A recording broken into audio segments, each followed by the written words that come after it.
It's Captain Mike here, and this is just a few of my many treasure chests full of beautiful gems.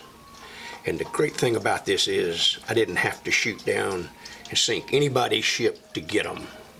Arr, pass me the rum, my matey. Enough of that foolishness. I'm going to show you how I do these. These are just really simple pendants that I make in the microwave kiln. I've done a similar video early on in my YouTube career, you might say, kind of showing this, but I'm going to break this down into the simplest way possible to make a very simple pendant. Earlier, and I think I did this, I'll have to check back and see. I mean, I have made these things in all kinds of configurations that you can think of, but we're not going here today. We're going to keep it very simple, kind of roundish to maybe teardrop shaped and oval. You know, we're going to go into all this, and I'm going to show you how I do that from start to finish. So let's get at it. The tools that you're going to need to complete this project are rather simple. You're going to need yourself a microwave kiln, and I will put down in the bottom where I get mine. I don't buy the most expensive. I buy these off of Amazon. I've bought maybe a dozen of them and give them away as gifts. I currently use about 4 or 5 every day, just about. We're talking $40, $45, maybe even less, depending on where you live and what you have access to. But this is a microwave kiln. I have a video on this. There are many other videos on a microwave kiln. Look at all of them and learn about what this does. We'll get to a little bit of it in this video, but that's one thing you're going to need. This is what this is all about. It's all about something else to do in the microwave kiln.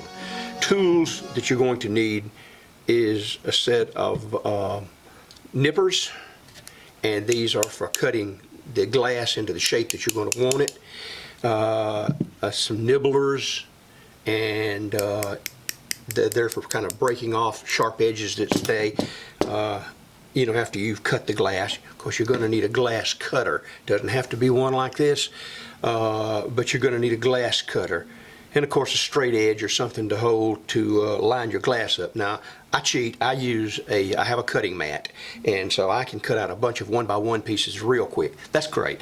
But if you have one of those, great. Look at getting one later on in your glass cutting career. But we're mainly aiming this at the beginner, somebody who can do something with their microwave at home, the microwave kiln, and a very small amount of tools. You might even want to get a Sharpie. I find Sharpies are just great to have around. You're going to need some glass. And just a real quick word about glass. If you're somewhat of an accomplished glass fuser, I'm boring you, so just skip past this or whatever you like to do. But if you're a beginner glass cutter, here are some really important things. All your glass has to be the same type of glass. It has to be COE 90, 96.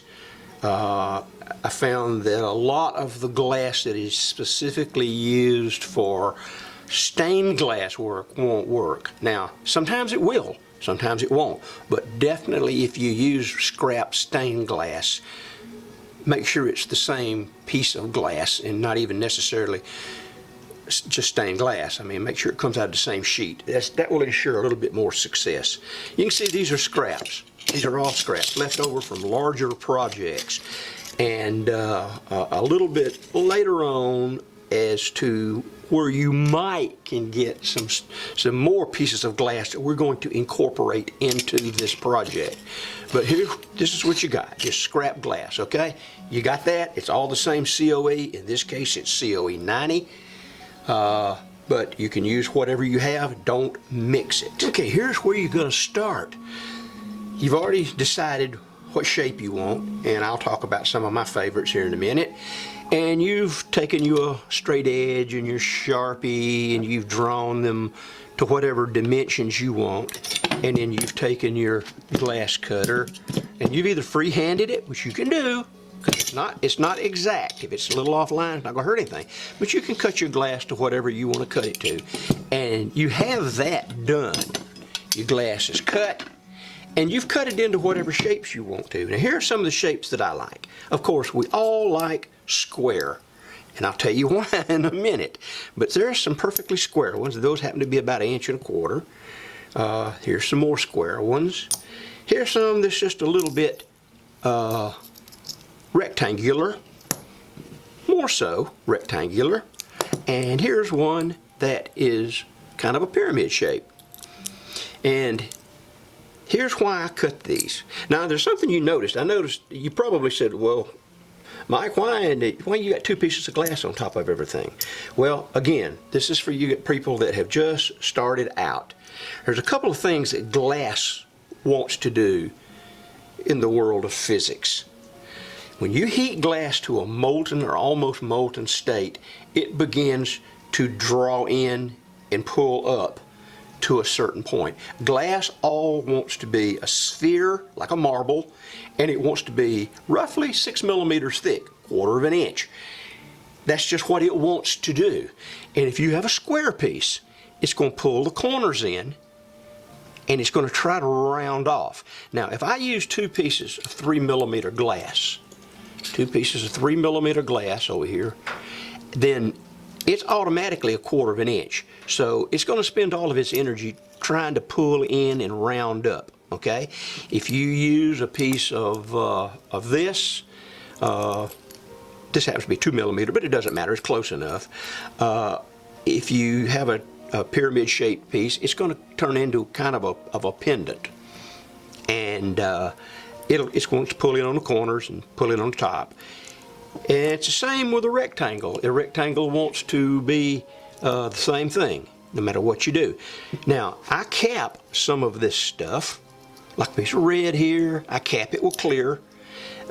These are decisions you're going to have to make based on experiments or something someone has told you. Pink with clear on top. 2 pieces of blue, which is going to give you a super cobalt color, and you know, and it's the same with the lighter kind of sea blue.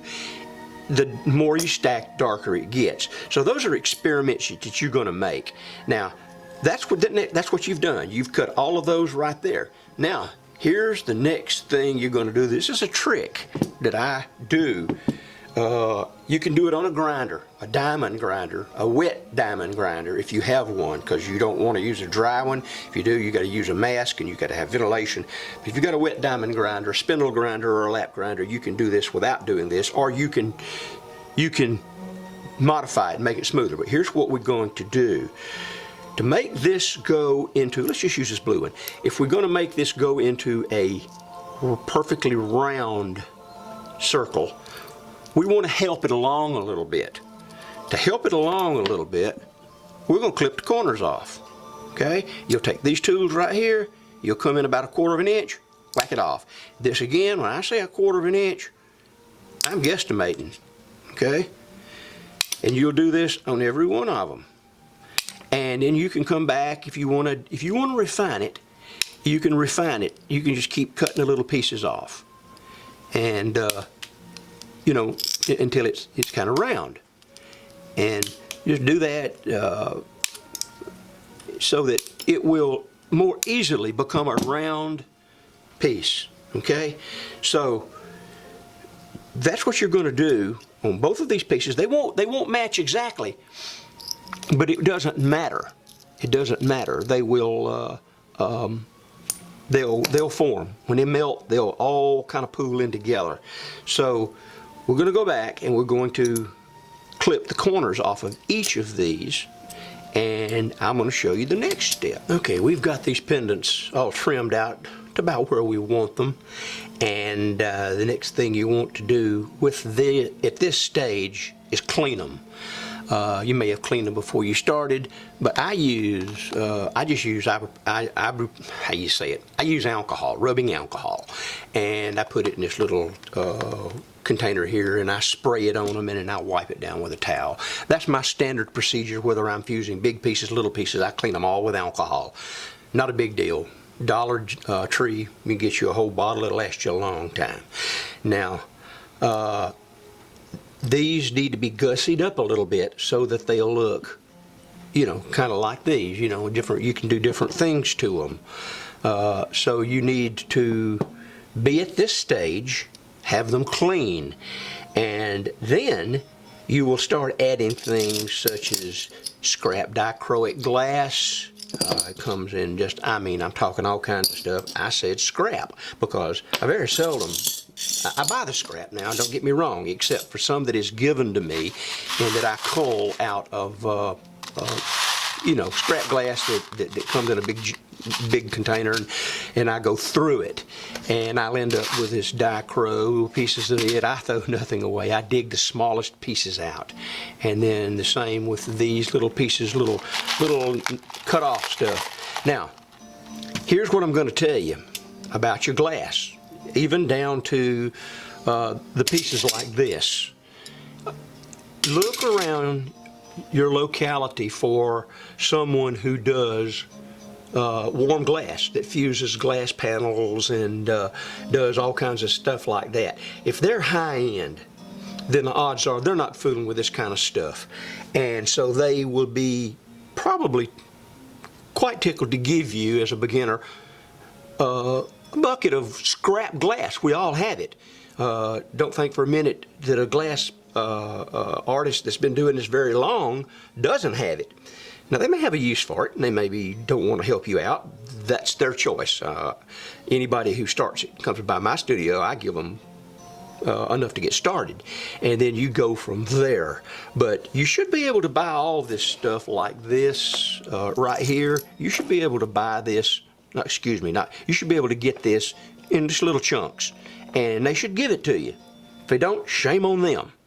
And same with these little pieces of this. It's just dichro, okay?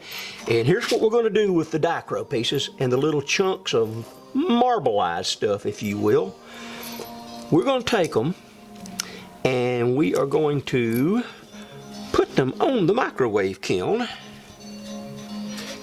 And that's my microwave kiln. I have a little piece of paper, a shelf paper on it. I have a shelf liner, what do you gonna call that stuff you paint on it. I've got that on there, but I always use shelf paper because these things take a big enough beating as it is. So anyway, we'll start with this swell little triangular one. Now, there's a couple of things that you can do. This is totally up to you. Okay, your imagination. I'm showing you just a few things I do at random, because I hardly ever, unless somebody requests it, I hardly ever try to come up with something that is exactly the same. Now, you probably get you some tweezers here, and I do use tweezers a lot because my old fingers don't work like they used to. And we're not going to get into great detail. Stay away from the edges here, and put your pieces in. Just move them around a little bit so we can get maybe 3 or 4 on here, because you can just do one. It doesn't matter. You'll pick out your piece of, say, dichro like that. Now, you're asking yourself, I know you're saying, well, Mike, you're already said this thing was 1/4 inch thick, and now you're adding a piece in the middle. Don't worry, it'll flatten out. It'll flatten out, and it'll go to about 1/4, and it'll do all kinds of fancy things. You're going to have to experiment. That's all there is to it. And the fun part of this is scrap glass. You're going to have a lot of failures. Don't worry about it. Don't worry about it. We're going to put that little piece of 2 millimeter. 2 millimeter is some swell stuff when you're doing this, because you can kind of play around a little bit. And we'll put that little thing there. That's going to flatten out. Well, let's not use it. It's going to flatten out too much, and it might overrun. Try to stay with the thinner pieces, and this is just right here is just a piece of a rod. What do you want to call it? And you stick them in here kind of however you want to do it. If you need to keep something rolling around, get you a little aloe and work with that. All right, let's see. We'll see if we get this 4th one on here, okay? So we'll get it in here. Maybe it won't run over. All right, we're taking too long with this. So anyway, put you a bunch of dichro on there. However you want to do it. That didn't work real good. Let's take it off. You see how hard it is to fool with this stuff. You have to, you got fuddled fingers like I got, then it's an issue. But you can do any kind of thing that you want to do, any combination of stuff. It doesn't really matter. It will all work out. Just kind of match up your colors. And that's it. Once you get it like that, I take and I spray a little bit of this overglaze clear coat. You don't have to, but supposedly it helps the shine. And while we're talking about shine, I want to bring up something real quick, and we're going to try to get this video over with, is that some glass that you're going to get is going to have an iridescent coating on one side, okay? If you can, you don't want the iridescent side up. You want to put the iridescent side down, sandwich it between the two pieces, or put it on the bottom. The reason for that is it will affect how this thing shines. And let me show you what I'm talking about. Here are two pieces that had iridescence on them, and you can see they kind of look neat. They have a real good sheen to them, and you can see the iridescence, but they're not as shiny as that one. It's just not as shiny. So that's a choice that you make. So you're going to put those in your microwave kiln. I have two. I have a 600 watt and I have a 1000 watt. It doesn't seem to make a whole lot of difference, and I know that sounds stupid, but it doesn't. Whichever I use, I zap them in 3-minute increments. Put that sucker in there, hit it for 3-minute increments until it turns cherry red. I check it every 3 minutes.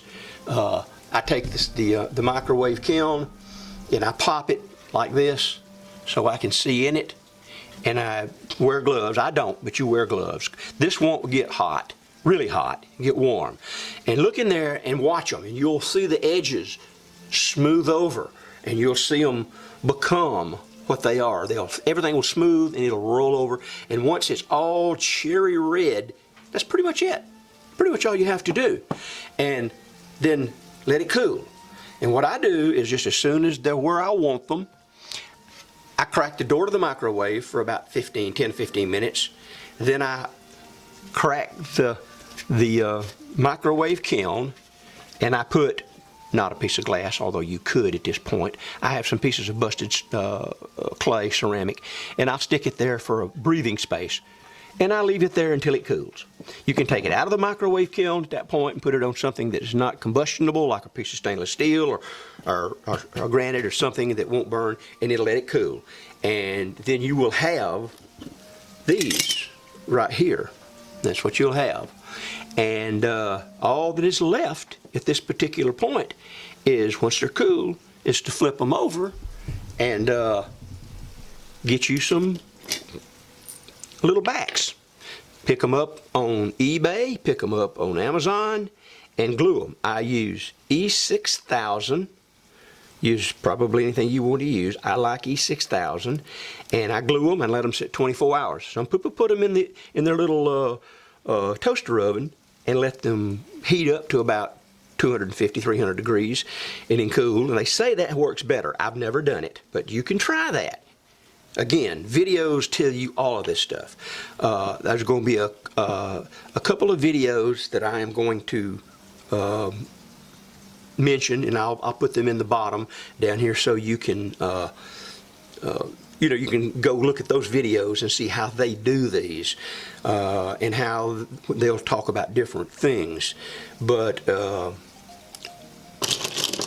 that's pretty much it. That's how you'll make all these nice little treasures, and they make really, really great pendants.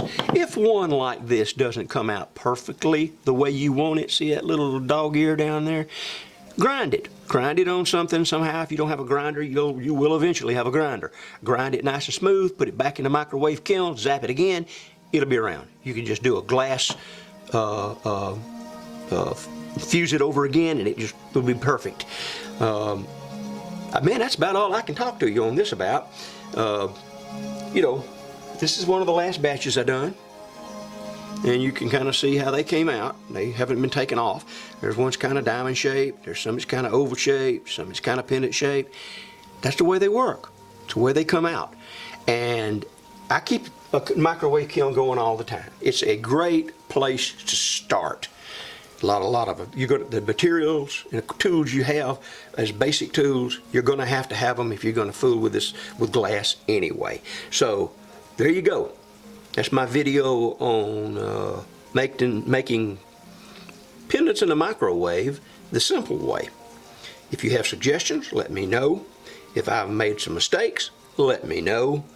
But other than that, I'm Captain Mike, and that's my video. Thank you for watching.